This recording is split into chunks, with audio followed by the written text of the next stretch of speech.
Bonjour à tous, j'espère que vous allez bien. Je vous retrouve pour un nail art géométrique puisque comme vous savez, j'adore ce genre de nail art.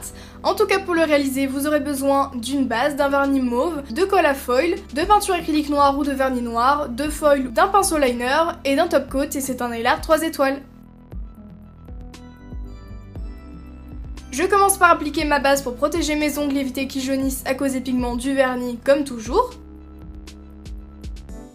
Sur deux doigts uniquement, c'est-à-dire mon index et mon auriculaire, j'applique mon vernis fuchsia. Encore une fois, vous pouvez prendre n'importe quelle autre couleur.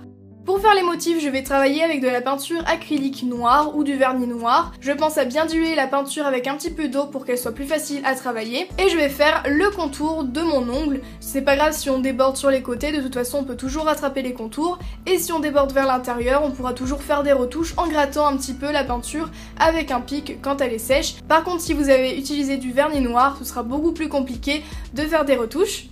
Je commence par faire un triangle sur le bout de mon ongle qui est totalement rempli et sur ma palette je vais essayer de travailler la forme de mon pinceau pour qu'il soit beaucoup plus plat afin qu'il ait la bonne largeur pour faire deux lignes qui se rejoignent en essayant que les deux lignes soient bien parallèles par rapport au triangle. Je retravaille mon pinceau pour faire en sorte que cette fois-ci il soit beaucoup plus fin pour dessiner à nouveau deux lignes qui se rejoignent en triangle, en pointe, mais cette fois-ci beaucoup plus fines. J'essaie que tout soit parallèle, je n'hésite pas à faire des retouches en grattant avec un pic ou avec un petit peu d'eau si on a travaillé avec de la peinture bien sûr, et je reproduis le même motif sur mon autre ongle, et également sur mon pouce mais je ne l'ai pas montré. Si vous avez les ongles courts, pas de panique, il vous suffit juste de serrer un petit peu plus les bandes ou en faire moins, ça dépendra vraiment de la taille que vous avez sur vos ongles.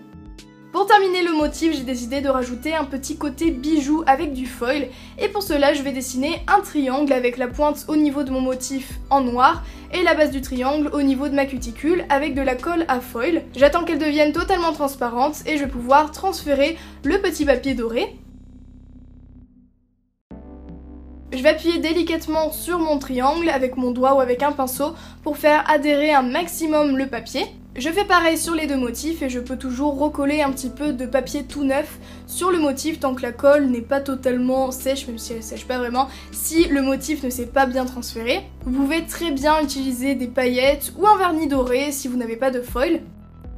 Et pour protéger le tout, je vais appliquer mon top coat sur la totalité de mes ongles. Le foil va un petit peu craquer puisqu'il faut appliquer un top coat semi-permanent généralement pour qu'il garde son effet miroir, mais moi ça m'a pas dérangé du tout. Le top coat va vraiment apporter ce côté brillant, à part si vous prenez un top coat mat, et surtout ça va permettre de faire tenir le nail art 2 ou 3 jours de plus, voire encore plus. Ça dépendra, surtout que quand on est en vacances avec la piscine, ça a tendance à bien partir. En tout cas, j'espère vraiment que ce nail art vous a plu. Si c'est le cas, comme d'habitude, n'hésitez pas à mettre un petit pouce vers le haut, ça me fera super plaisir et ça montre que mes vidéos vous plaisent, ou pas, ça dépend, on sait jamais. En tout cas, je vous retrouve très bientôt dans une nouvelle vidéo et je vous fais plein de gros bisous.